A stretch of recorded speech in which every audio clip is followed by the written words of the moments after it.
correctly with the correct amount. D20 Radio, where gamers roll. www.d20radio.com.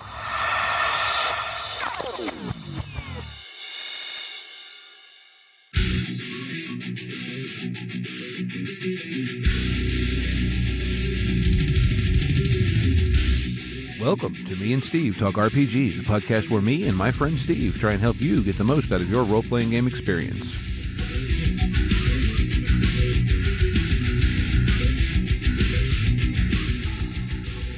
Hey folks, welcome back to Me and Steve Talk RPGs. I'm Steve. Over there's Steve. Yep. Hi, Steve. And we're going to talk some RPG stuff tonight.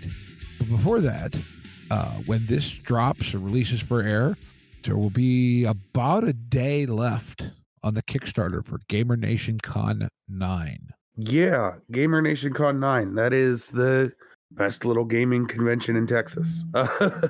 I'd say wider than Texas. Well, yeah. Brett put up Brett put that up on Facebook the other day, and I was absolutely in agreement with that. Oh, it's such a good time. Oh, it's such a great convention. That is 3-ish days of gaming goodness. Well, 4 if you count, because it starts Thursday and ends Sunday. So yeah, technically, is there actually games happening Thursday? It was last year. I ran a game. Oh, Thursday, yeah, that's right. think. Okay, well, yeah, so 4 days. But yeah, Gamer Nation Con 9, which is gonna be sort of Fellowship of the Ring themed. Mm-hmm. Fellowship of the Gamers, and it is going to be a great time from April 4th to the 7th, and that is at Dallas Games Marathon. We have a game up for you to jump in on that is $100. It gets you your badge, it gets you pre-registered to game with us, and it also gets you a swag bag. Mm-hmm. Definitely something to check out. Hotels really close by, really good rates, and it's a great little convention. And at $100 to jump in on a game exclusively run by one of us, not to toot our own horn, but for $100 for that and your badge to get into the con, that's a really good deal. Yeah. Now, mind you, I'm not going to speak for you. I plan to run at least 3 different games over the course of the thing. But that... Yeah, I'm shooting for 4. Kickstarter pledge, no, regular, just the 4-day pass pledge is $70. Right. So the extra $30 guarantees you a seat with one of us if you want it, or if you just want to come and sign up for whatever, or play pickup games the whole time, whatever. It's great. There's a huge board game library. If you go back a couple episodes, Chris and I talked about it, but it really is. It is a marvelous time. It is a celebration of gaming, and you won't regret it. No, you won't. I think it's a really fantastic gaming convention and just a great time. Great time. Well, moving on from that, let's go ahead and talk about our topic for the week. Yeah, so you brought this one up, and I like this because it kind of stems from a conversation we had, I don't know, a couple episodes ago. But you said you wanted to talk about how to know when you're done prepping and ready to go to the table. Yeah. Which I think is something that I probably think way too much about and don't do enough about, or something like that. You know, I get analysis paralysis with that kind of thing. I think too little about it and just jump into things half-cocked. But that's okay. And to be fair, I don't think, and to lead this off, I don't think that there is one answer to this. No, there is not a correct answer. I've played with GMs who are, I'll say, over-prepared and had a great time, and I've played in games with GMs that are way under-prepared and had a great time. And it all depends on your style. It all depends on who you are personally, and I think it depends on the game you're running. So to kick things off, obviously a one-page RPG doesn't require much more research other than read the game.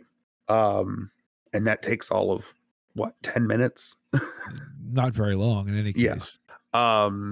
Whereas something more complex, say Rollmaster, say GURPS, say, any of that stuff. You're talking about you have to do some research time, you have to know the system sort of inside and out, and that's going to take a little bit more prep than just jumping into something. Mm-hmm. So you wanted to do this sort of like a Q&A. You said about you were going to ask me some questions and Possibly, right? Because and so I mean, you game with me enough to know I feel like I'm a pretty good, if I have a basic framework and wing it person. yes. But that's not everybody. And the other thing is, when when do you know that your basic framework is enough to wing it off of? I guess is the key to that whole statement, right? But I mean, so let's assume, just because I feel like no matter what it is you're running, you've got to have at least a basic grasp of the game engine. Well, Some yes. being more complex than others. So let's take that as a given, I think, because that's sort of, I won't say everybody is going to have that before they start a GM, but it's going to be, that's a major hurdle that I think you should tackle as step one, regardless. Yeah, there's a reason why. So in my prep process, if it's a brand new game, the first thing I jump to is the how to play the game section of a book, right? I will cut past the fluff, past the backstory, past the character creation, and straight to the main resolution mechanic and getting down to that core and finding out what the meat and potatoes of this game, in a way, in certain games. Some games, the meat and potatoes is the fluff, is the story. But for the games where there is a definite resolution mechanic, I cut straight to that and I focus on that for my first bit of prep. Because what I don't want to do is I don't want to sit down at a table and have my players ask me 40 questions about the system and me not be able to answer those questions easily and quickly. True. I think too, when you get to, we were, you mentioned those little one-page games. Often those have a very, very, very simple resolution mechanic that amounts to, you roll a d6 on a 4 or higher, you do the thing, or Yeah. whatever. Let's take War on Christmas. That was roll a d6 on a 5 and 6, you succeed. If you use one of your character effects, you get a +1 to your die roll. That's a very basic, resolution mechanic. It's really simple. I really like it, but at the end of the day, it's 5 and a 6. Now, something like Cyberpunk Red or Cyberpunk 2020 doesn't have that. It's very much, roll dice, add these modifiers, do this thing, do that thing. It's much more involved. Mm-hmm.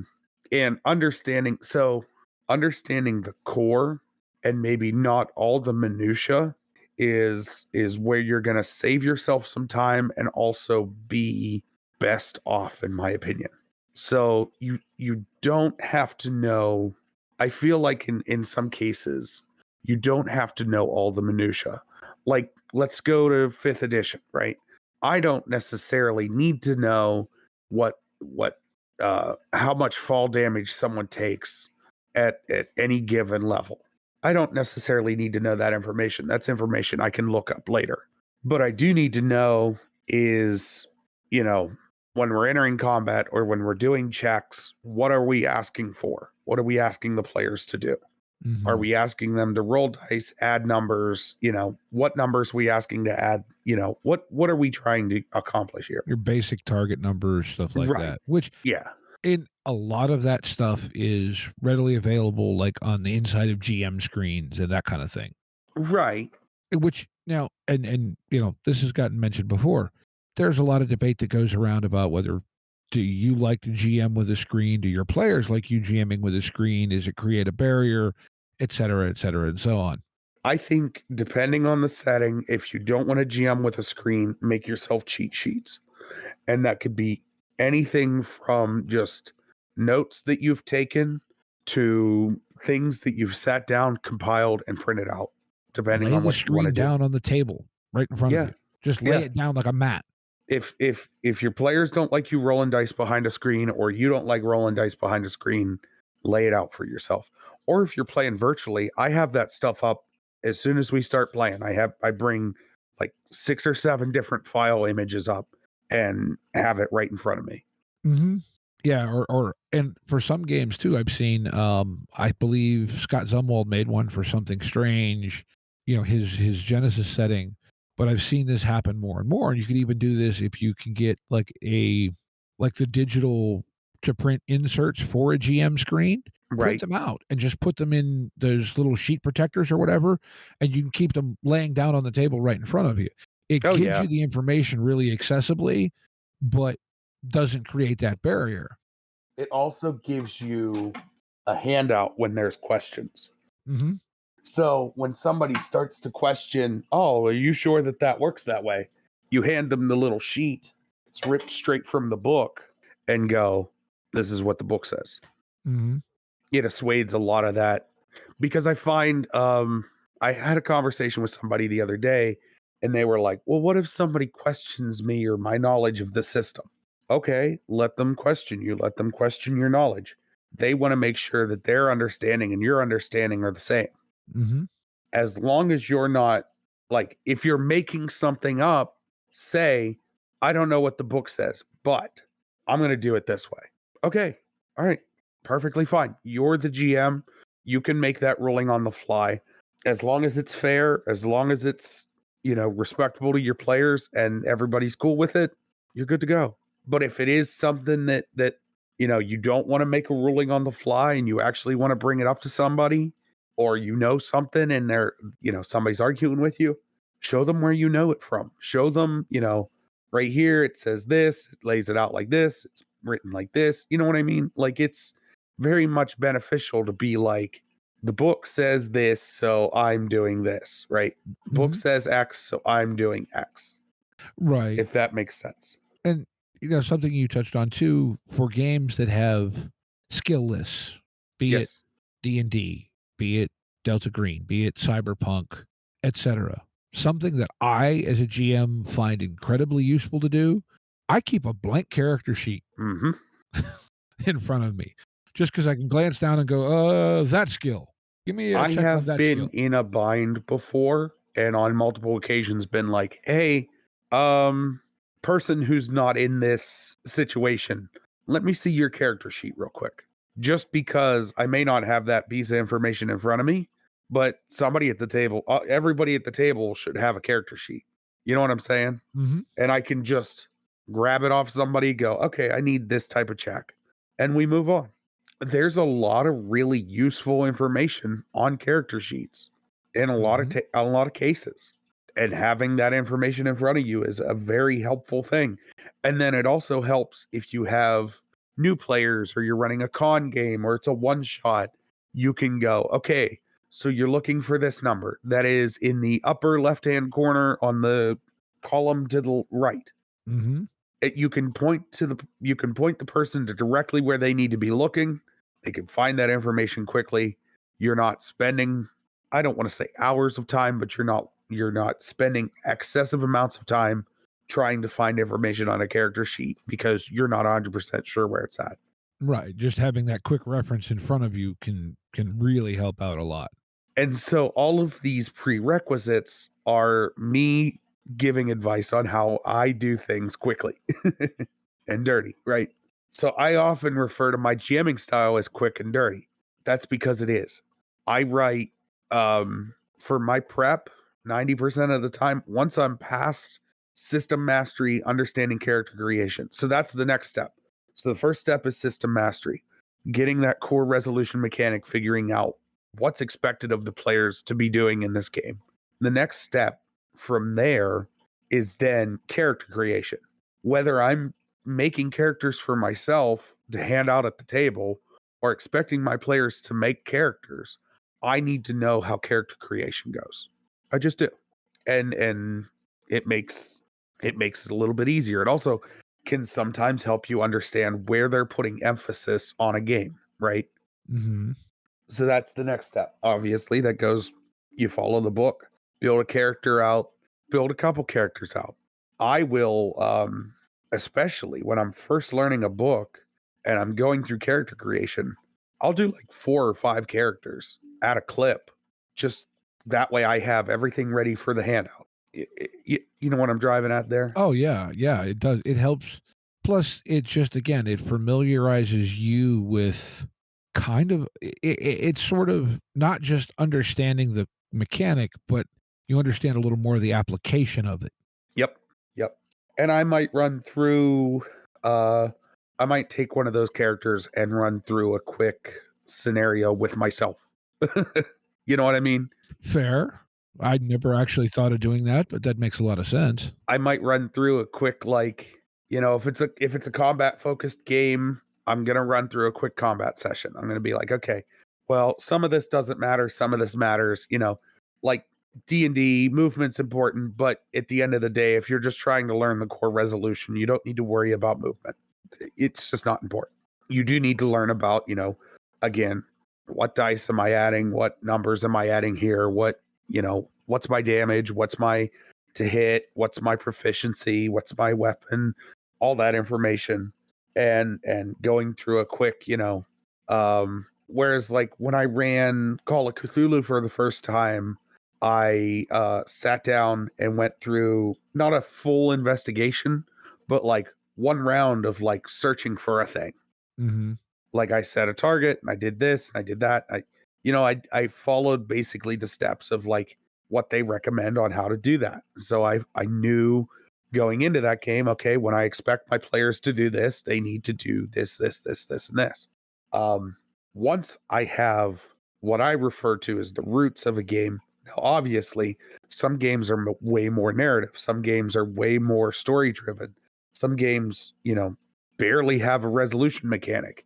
In those type of situations, I don't need to worry about it so much. I do it. I still learn it. I still know it well, but I move from that to getting an outline of what I want my story to be. Because if the game is telling me don't be concerned with combat dice rolls, that type of thing, I don't need to concern myself with combat dice rolls, that type of thing. Right. Mm-hmm. But you also then wouldn't want to make combat a focal centerpiece of your story. Right. And so this is why it takes me a minute to read RPG books, because I bounce all around the book. When I first crack open a new book, I read like the preamble. I read what I refer to as like the core resolution of mechanics, which is like what the book might call running the game or playing the game, or whatever they call that, right? Whatever fancy lingo they use to refer to playing the game itself. I read that, I make a character sheet, and then from there, I am ready to move into my creative phase, which is where I'll consume fluff, backstory, story around the game itself, and make my decisions of if I want to use any of that or not. Because again, my GM style is take the bones, throw everything else away, and build something from the bones of it. That's just how my brain works. Mm-hmm. I now unless it's a setting that I'm heavily invested in, right? Like Anarchy in Dragon City. I'm not gonna strip ADC down to its bones, because at its bones it's just Genesis. Right. I'm not gonna strip ADC down to its bones and then build my own world around it. I am going to take what's written narratively and use that to tell a story that I want to tell. That's how I do that. For me, I make an outline. So I know it's been a while for you. It was a while for me. Back in high school, they were like multiple steps to the writing process. They would talk about an outline and then a rough draft and then a first draft and then a final draft. You know what I mean?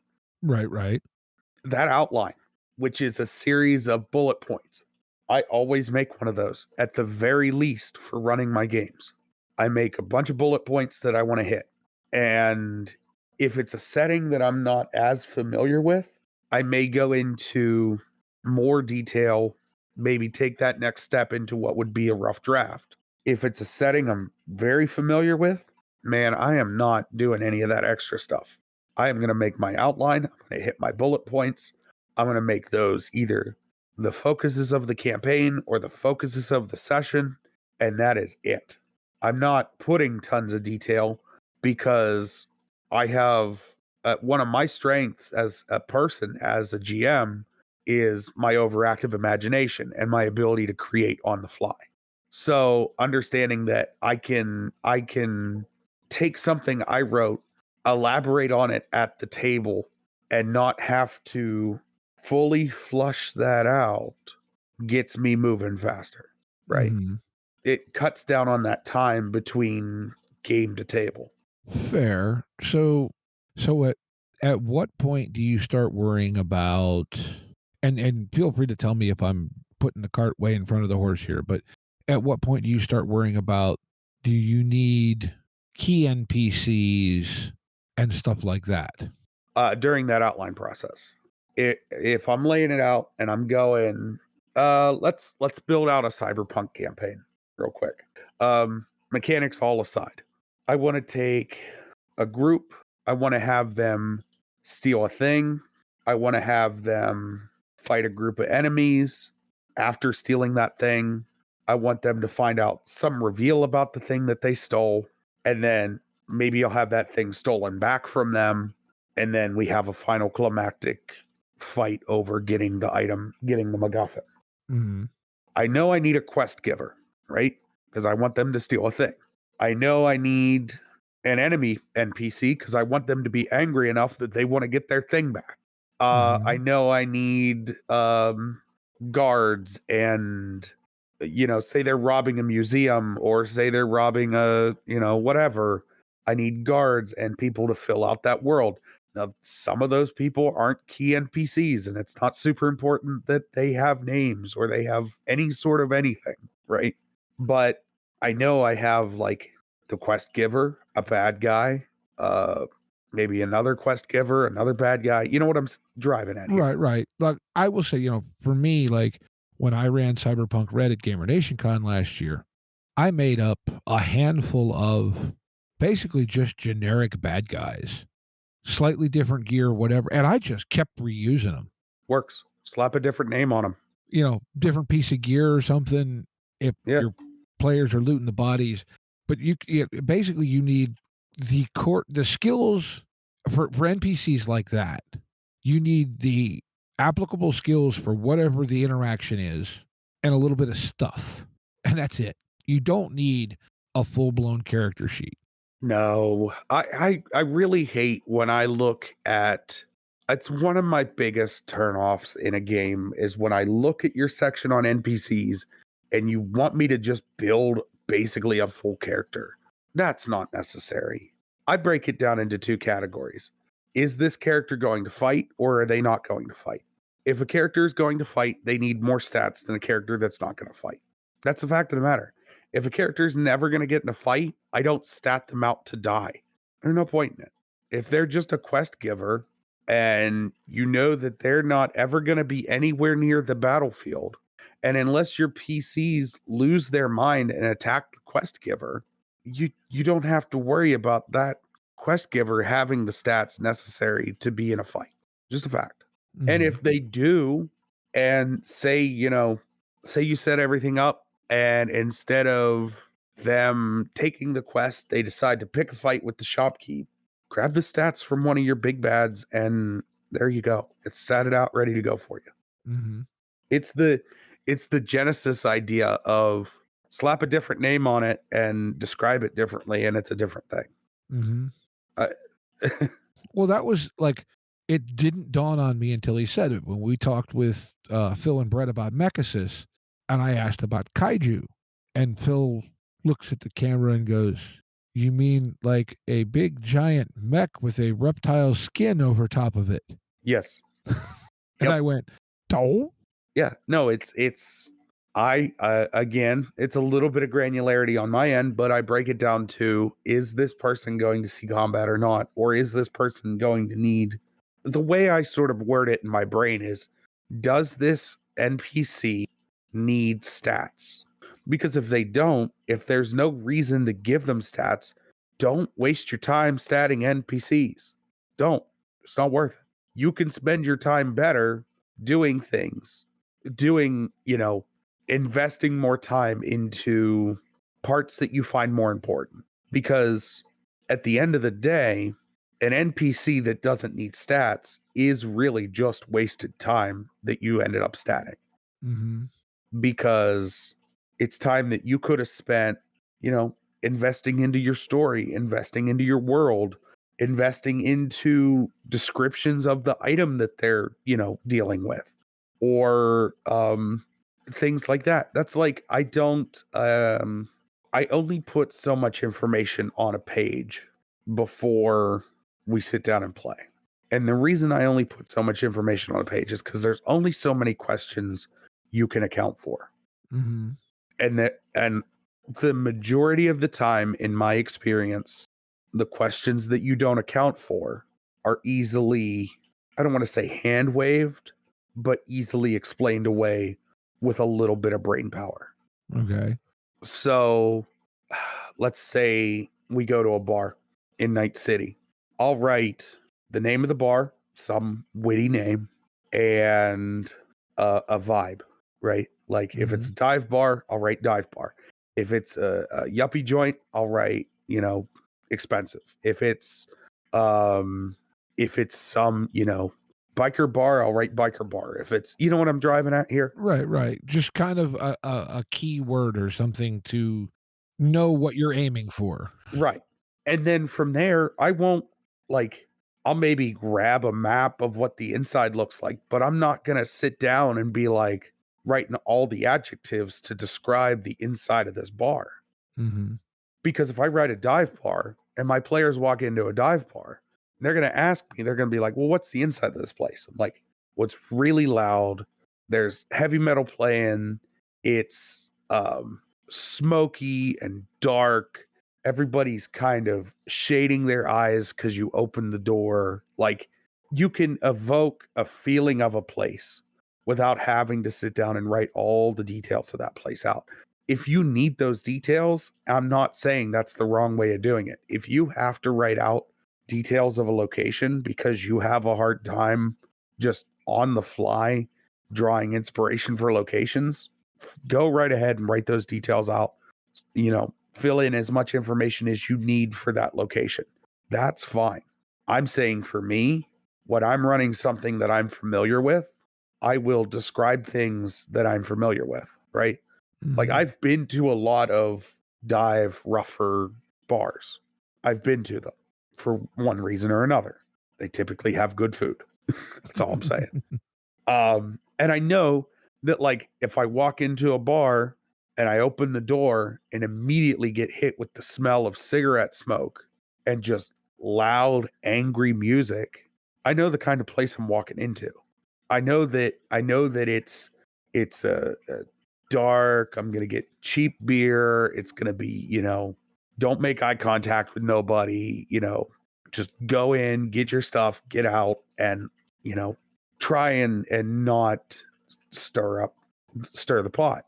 Whereas if I walk into a place and, my shoes click on the flooring and it feels like I walked into an Apple store, it's clean, it's sterile, it's doesn't smell like old beer and cigarettes, I know that that's going to be sort of a, maybe not up end or upscale, but like a cleaner, nicer place. Mm-hmm. And so I'm going to use different adjectives to describe that place. Can I just share a little something that I used in some of the cyberpunk I've run? Now, this particularly pertains to like Red or 2020, but you get that spot where the players are interacting with some NPC, and now suddenly you need stats, and for whatever reason you don't have a handy, mook sheet sitting there. Now, cyberpunk, for those who aren't familiar, is attribute plus D10 plus skill. Mm-hmm. Attribute range is 1 to 10. Skills are usually relatively, say, 1 to 5 for an NPC, probably. For just not a high, but just a kind of average person type thing. But you need, for whatever reason, the players take a swing at the drunk. Okay? I have on a whim before, specifically for cyberpunk, grab 2d6s and a d10, roll them, and I write the 2d6 result down as the stat plus skill and the d10 as the skill roll. And I think you can take that, depending on how familiar you are with the game system, and have something like that in your back pocket for that emergency something to roll. Does that make sense? Yes. So I am good for before I sit down at the table, especially for 2020. There was a couple. Red, it looks like there's quite a few. It turns out, and I don't mean to call anybody out, and this is not me taking any jabs at anybody, but it turns out people that like cyberpunk are nerds. And so they like to sit down and make generators that are full on websites that create NPCs for you. And I will grab a generator, make a quick NPC, and go, there's my stats, there's my numbers, there's my information that I need if I don't have that on hand. Because I always have my phone or a laptop or some bit of technology to bail me out of what used to be a sticky situation. Right? Like back in the day when we were running Cyberpunk out of a book without any of this other crap, it was like, I better have a couple NPCs statted just in case. I better have some goons and henchmen and all this stuff. Now, I'm not afraid to sit down at, especially a long form session, and have my bad guys and then not have just generic NPCs statted because I know I can get that information in seconds. Even character generators only take, full on character creators only take a couple minutes. Enough time that, like, boy, if my characters started pushing and shoving on a guy, I could be like, okay, I can see that you guys are going to get in a fight here. Let's go ahead and take a 5-10 minute break. I'm going to step away from the table. I'm going to make that character real quick. I'm going to come back with a full-fledged character and be ready to go. And it's just, and move. But the core of what we were talking about is once I have sort of what I'm comfortable with as far as NPCs, and I have my adjectives basically picked out to describe my world and my setting, and I have the activities that I expect the players to do. I love calling them activities. I'm ready to sit down and play. That is, in my opinion, 90% of the game, right? That is the majority of the way there. The only parts that need filled in are, maybe setting descriptions, which whatever, item descriptions, which again, whatever, just stuff like that. That's stuff that I don't want to say BS, but come up with on the fly, come up with while moving. And because of that, because I work fast like that, I can tell what kind of direction the players want to take this story, because I will ask them, like, if we walk into a room and they go, what does this room look like? And I tell them, well, it's a cybernetics implantation room. So you tell me what that looks like. And they come back with this whole, it's sterile, it's white walls, it's harsh lighting. Great. Okay. So that tells me that this whole facility is white walls, sterile, and white lighting and harsh lighting and blah, blah, blah, blah, blah, blah, blah, blah, blah. Right? That tells me where their brain's at. And it also lets me tap them as a resource. You know what I'm saying? Yeah, it's what we talked about last week, basically. Yeah, it lets me tap them as a resource and simultaneously gives me more prompt and then makes the world feel theirs, right? And making your players feel like the world was theirs, like they created it or had some part in creation, is a wonderful feeling for them. And a lot of players, especially from certain subsects of the hobby, have not experienced someone who lets them be part of the creative process. And it's, I'm not faulting anyone. I understand if you've been wanting to write a novel, but you turned it into a campaign and every in and out and detail and speck of dust and, color a tile and everything, then you have it on lock. You're good to go. But you're way over prepped, in my opinion. Some people really feel they need to be that far prepared. Hey, that's cool. It's a difference in opinion. I feel like I can run a game with less prep than that. Finding your balance is really important because you can go too far, and I've gone too far.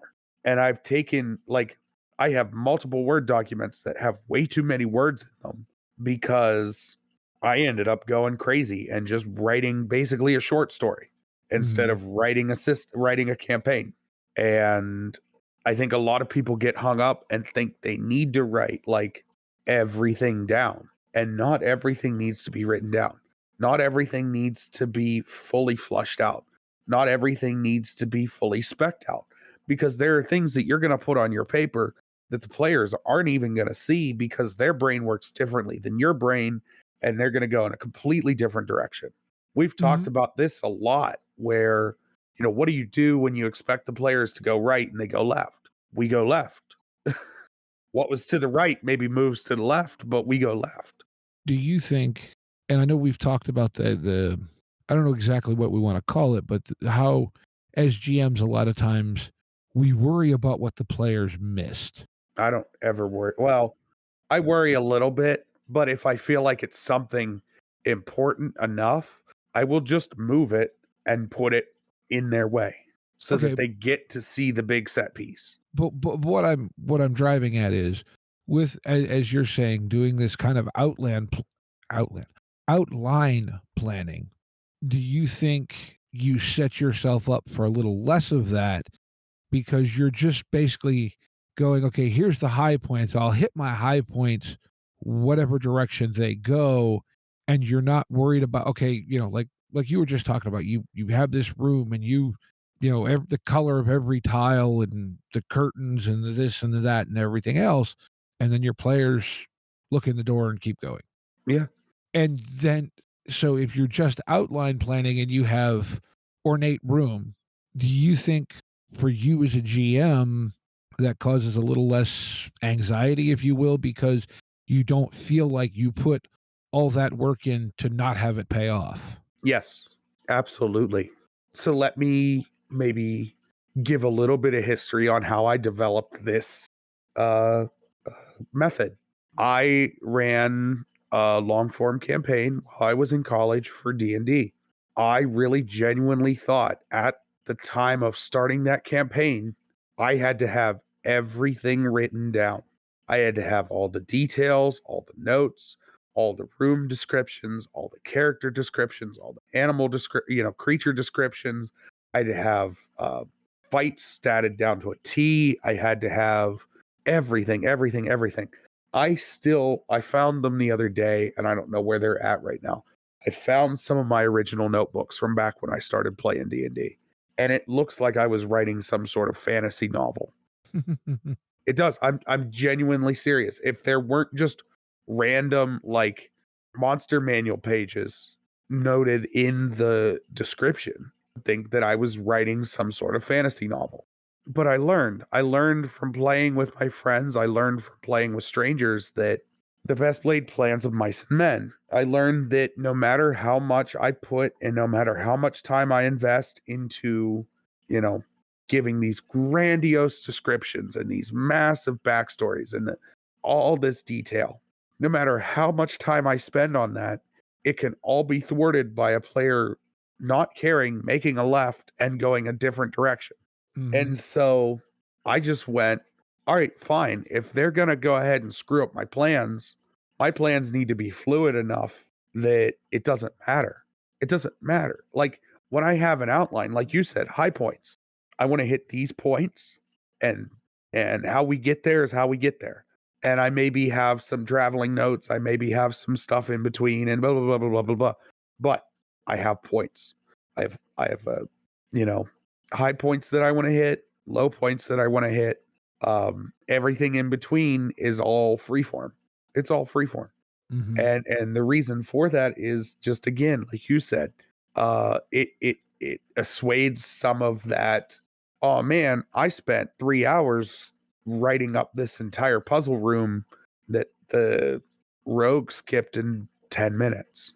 You know what I mean? Or I wrote up this massive coliseum and all these details and sawdust floors for them to figure out that they could, jimmy the locks and get out. Mm-hmm. And if that's the case, why did I spend my time really really writing up super evocative descriptions Mm-hmm. when I could, I had this Colosseum fight. Well, what were they going to fight? Well, they were going to fight a Tarask. Okay, well, then I'm just going to put a note, fight Tarask in Colosseum, question mark. You know what I mean? Mm-hmm. And if they don't make it to the Colosseum, or if they don't go there, or they don't do what's necessary to get there, I still have the high note of fight Tarask. And they're still going to fight that Tarask at some point. Mm-hmm. And that has to happen before the next thing happens. You know what I mean? Like, Right. it's not a matter of where, it's just a matter of when. And if I know X has to happen before Y, then if X happens outside of Y's castle, all right, X happens outside of Y's castle. Yeah. Well, I think too, like kind of what you're saying is give yourself enough, like you said, you'll make a note about a couple of adjectives for the place. That's enough prompt for you to be able for you, and I mean, Yeah, you everybody's going to be specifically. different on this. So, however many more notes or adjectives you need to give yourself, if you need to write a full paragraph or page or, whatever, go for it. Right. But just enough information for yourself. But I think it's important to tell people, that like especially new people, you don't have to have the greatest novel ever written before you start. No, no. And the fact of it is, and this is another truth, you're not going to be great when you start out. You can be good, but you're not going to be, your first campaign is going to be filled with all kinds of mistakes, filled with all kinds of, inaccuracies, or you're going to throw some stuff out. You're going to learn where to cut, and you're going to learn where to cut fat. And your first time GMing is going to be tough. And I'm sorry. I know that sucks. That's not, I can Mhm. tell you that it's easier than it seems, but harder than it looks. Sort of. It's both. Yeah, it's not super difficult, but it is also simultaneously really challenging.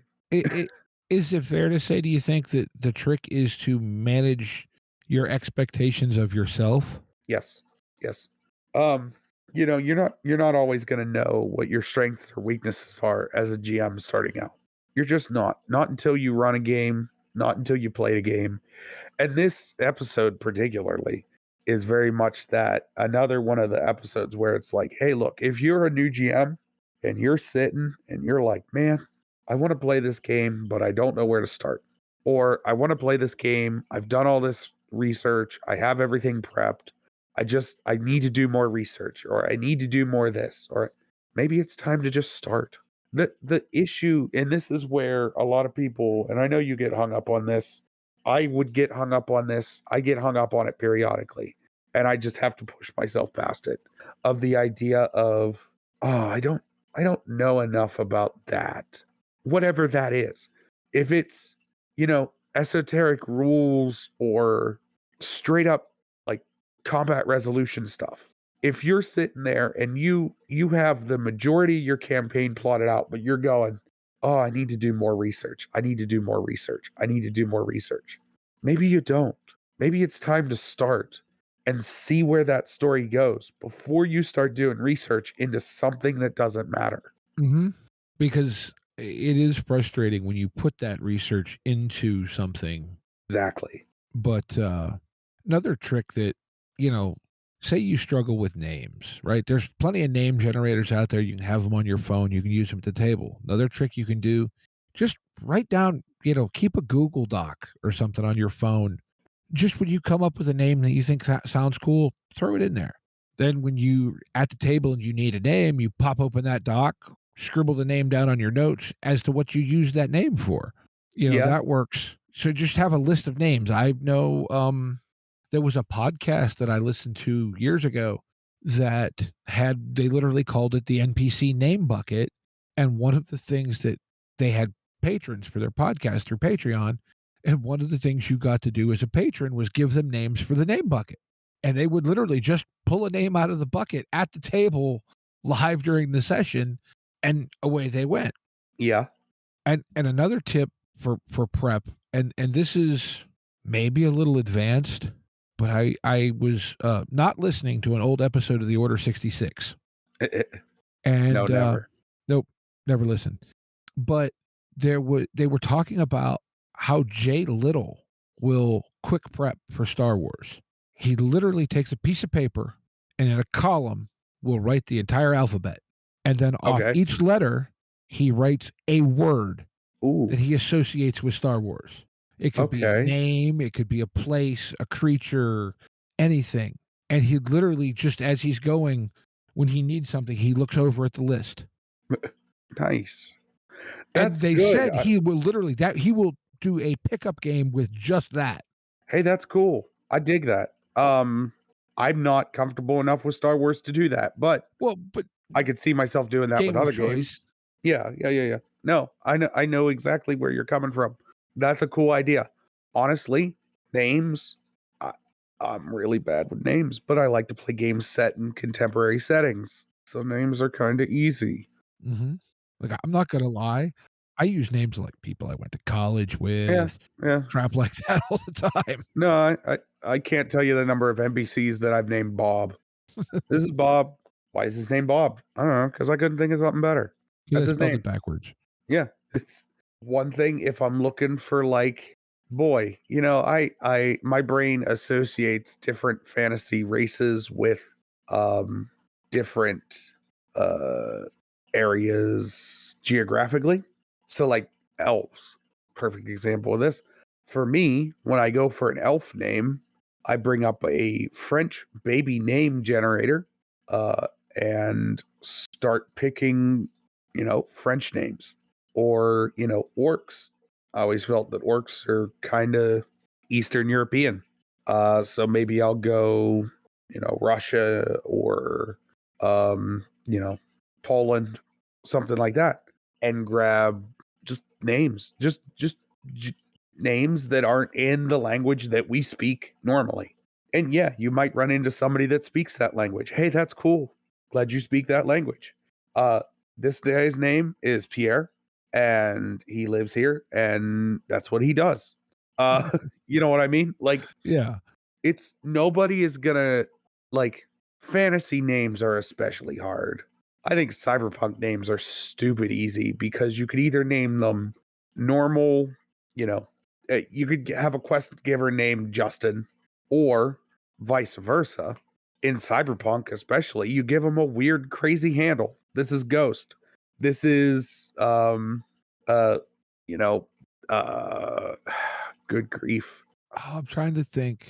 What the This heck is was the, you know, they there may was be that called. Go ahead.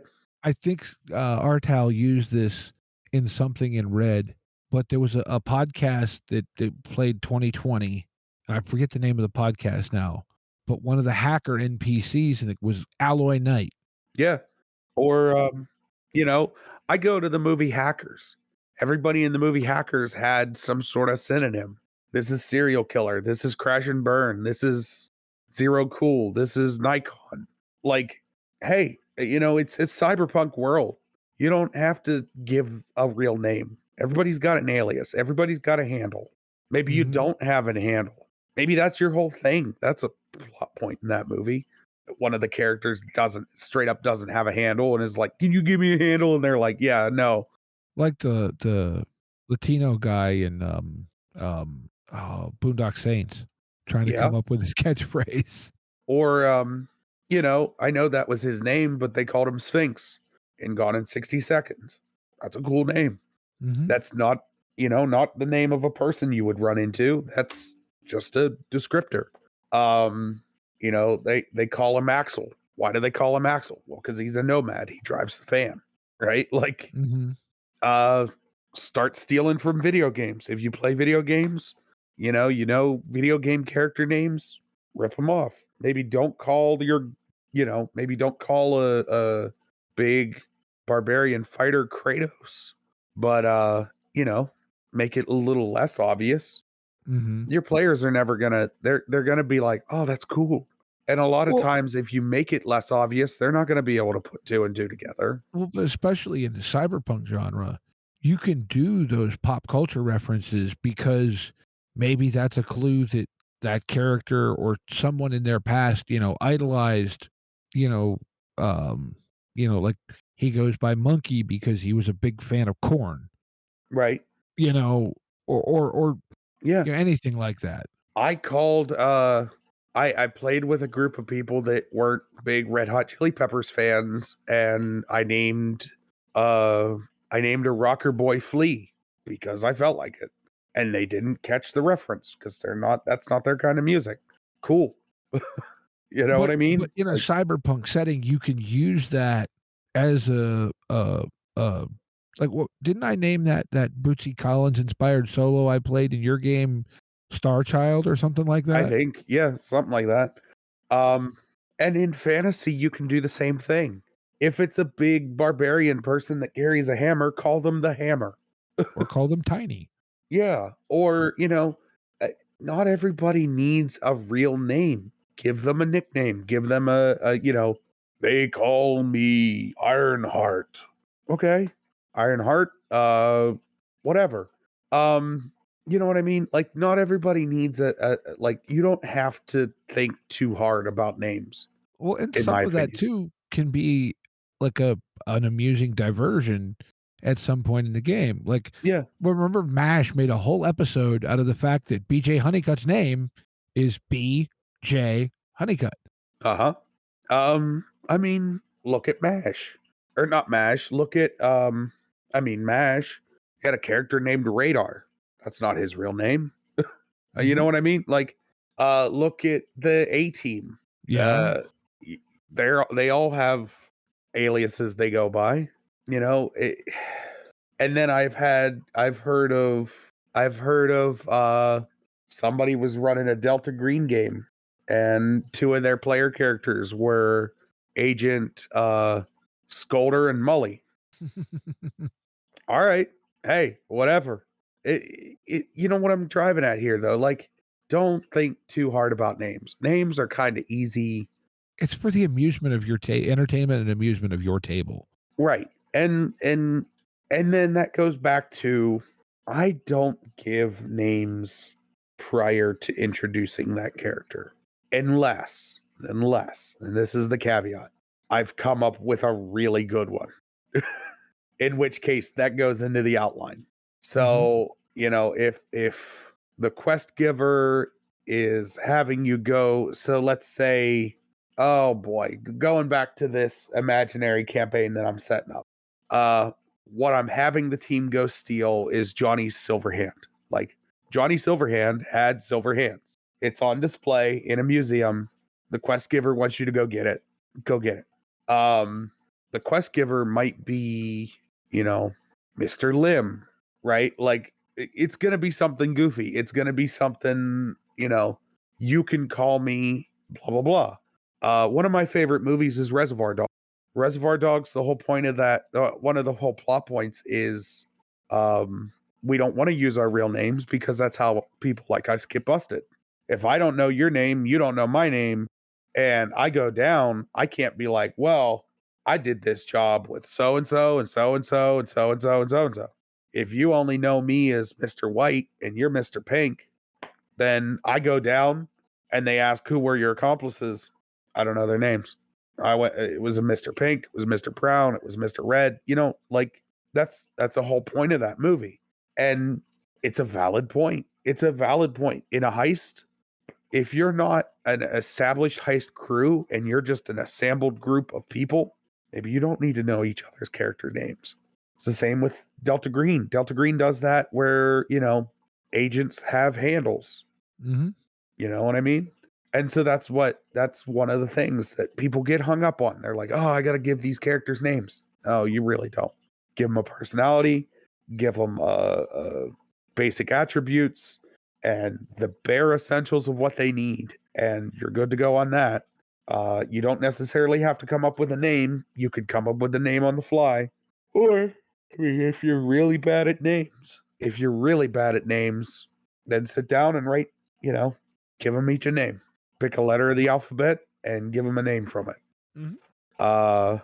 And then from there, once you've named your NPCs, you have your outline, you know basically what your story is going to be. It's time to sit down and play. Find Mhm. your players. If you're making characters for your players, make those up, have them ready to go. Find your players, start your game. It's Mhm. time to move. It's time to play. Turn them loose on the world and deal with the havoc that ensues. Well, yeah. and if you need that rigidity, go ahead and put as much detail into it as you need. But keep in mind, this is another thing that a lot of people make mistakes on. You might write a whole page worth of information down for whatever. That is not going to last you but the amount of time it takes you to read that page. Mm-hmm.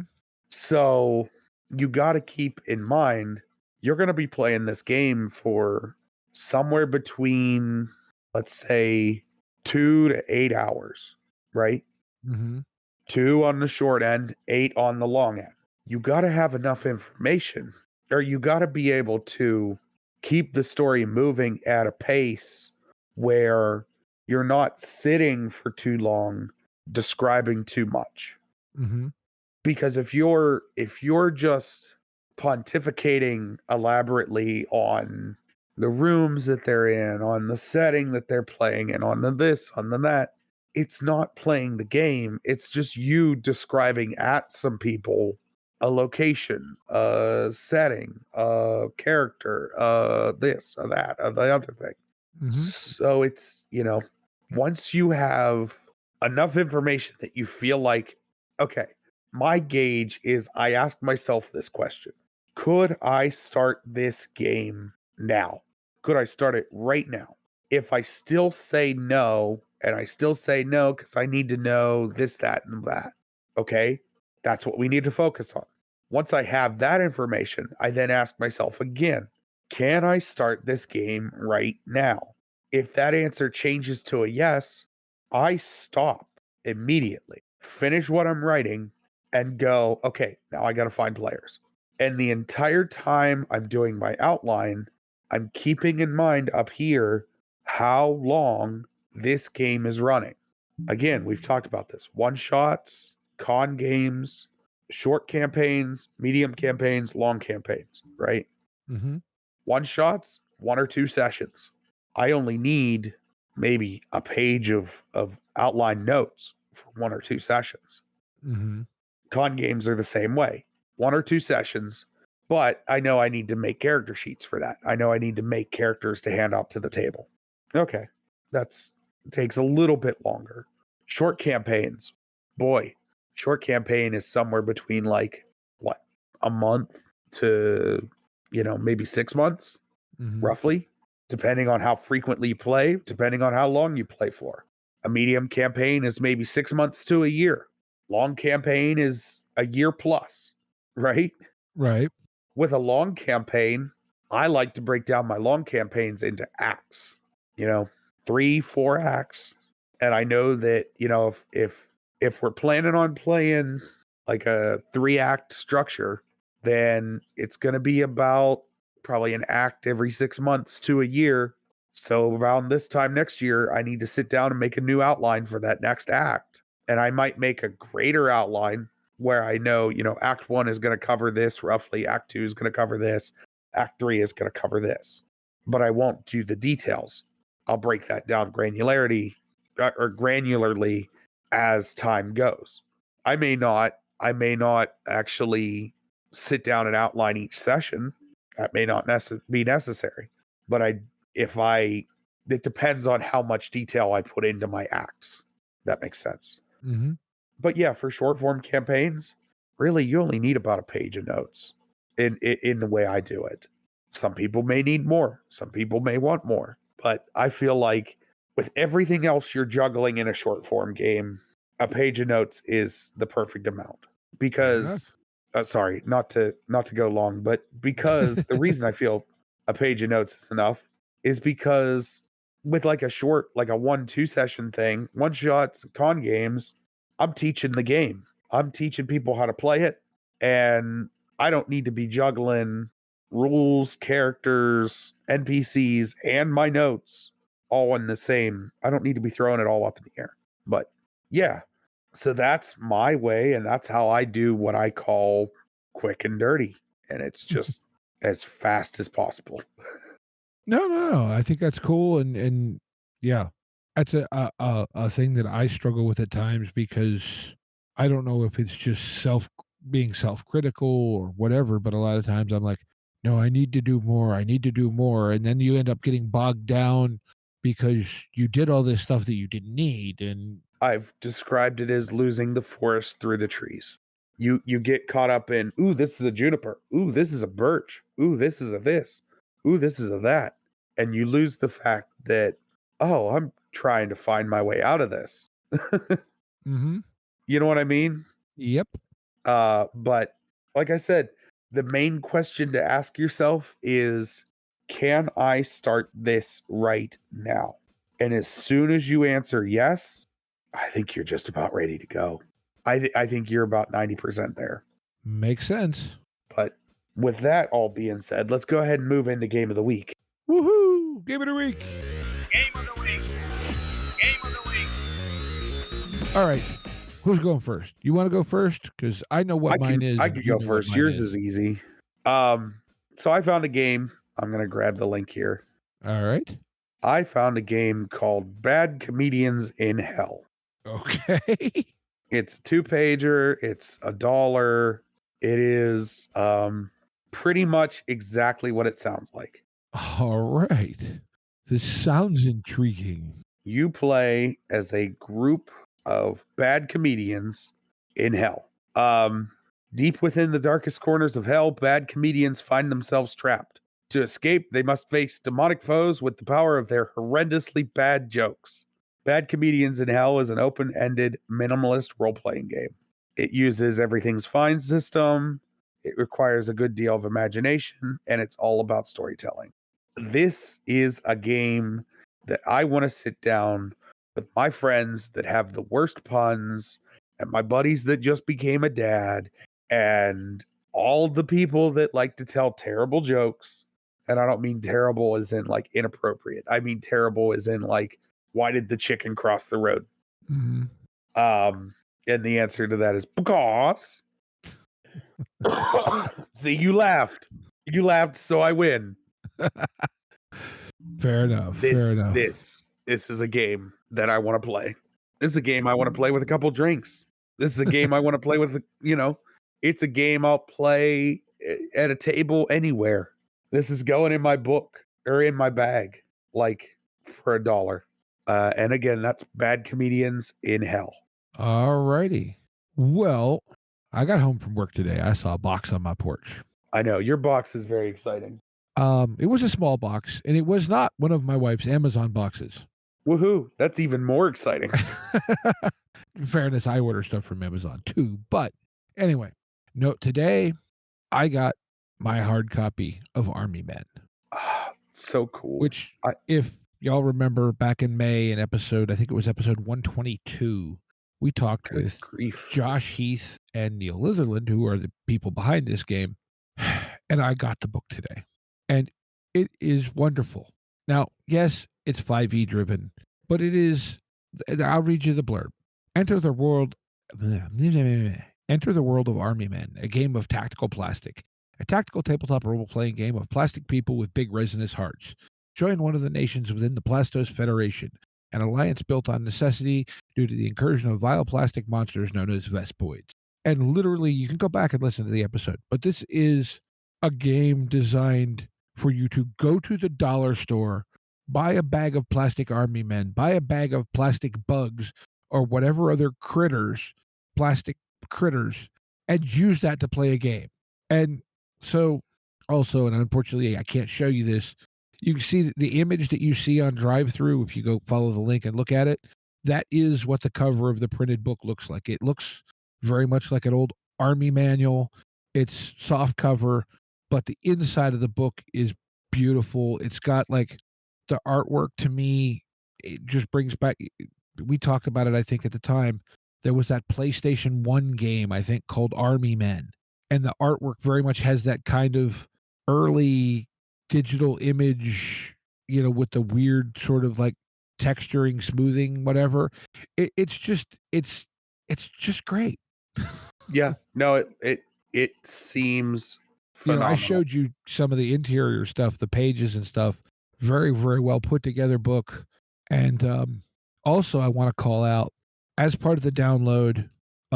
If you, hang on, I clicked the wrong thing. There we go.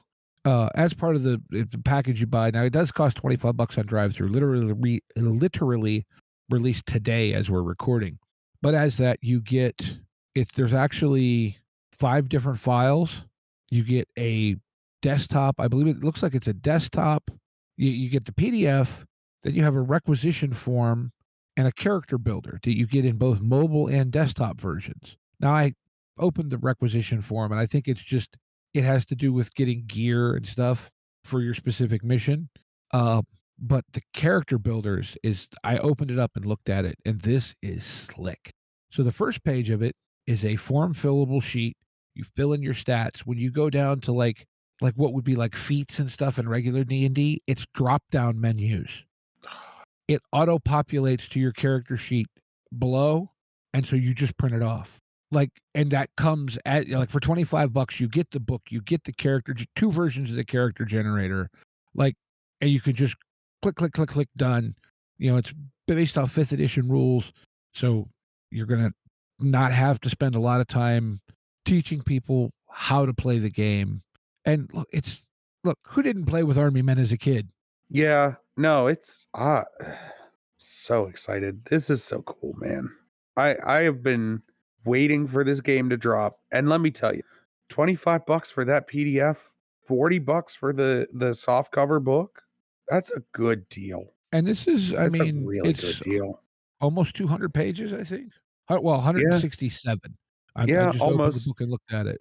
I mean, but it's a 3/8 of an inch thick softcover, 3/8 and a half. And it's a book to have. It is a very much a book to throw in your little repertoire of books. And yeah, it may be 5th edition. And I know we're not the biggest 5th edition fans, but it's not 5th edition. Like I've looked over it, I've seen it, I read over it. It's different. It's different enough to be justified. Yeah. So yeah, it's from High Level Games. Primary author is Neil Litherland. Josh Heath did some work on it. He's also the publisher. Yeah, I think he did a lot of the layout and stuff. But yeah, it's a cool book. And of course, Josh is also, got a couple of podcasts here on the network, Werewolf the Podcast and Opcast. So, and not to mention, Josh is just a genuinely cool dude. And yes, yeah. So yeah, Army Men. I love it. I love it. I do. I was very happy. Well, anything you heard mentioned here will be listed in the notes down below. If you follow the links, it takes you to DriveThruRPG. If you use our extension, that gives us a little kickback so we can keep getting cool games to talk about. Facebook, we post basically the episode there. But Patreon, Discord, and any podcatchers that you're listening to us on. Patreon, if you want to throw us a little bit of money. Discord, if you can't. Or at the very least, just come and join us, join the conversation and hang out. And then any podcatchers you're listening to us on. If you have the ability to leave us a review, please leave us a 5-star review. If you want to leave us a lower review, send us an email or come join the Discord, come yell at us. The reason we ask for the 5-star reviews is it helps us get promoted out to other people. The more reviews we have, the more likely places like Apple or Spotify are going to promote us and get us a bigger following. And the bigger our following, the easier it is for you to find games. Because, we have a Discord that's really well supported. Everybody on our Discord talks at all times. And I'm sure if you bounced into the Discord and went, is anybody looking to play something? You could probably find a couple people. Probably. There are people from all over in there. So, yeah. But we want to thank everyone for listening and remind you to be kind to one another and get out there and play some RPGs. Yep. Take care, y'all. Intro and outro music by the band 12 Noon. You can email us at meandsteverpg@gmail.com. You can find us on Twitter and RPGs. Find us on Facebook at Me and Steve RPG Podcast, on Discord at Me and Steve RPGs, and as always, all of these links are in the show notes. Thank you, and be kind to one another.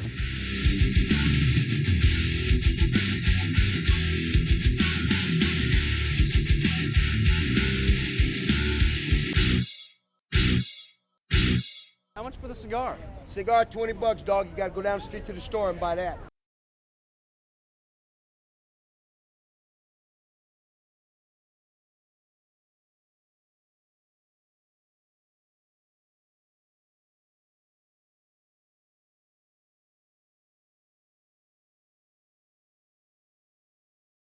I got a little That was long-winded good. on that one, but I It's don't all right. care. We haven't had a long episode in a minute. No. In 3, 2, and 1. Hey, folks, welcome back. In 1, 2, and 3.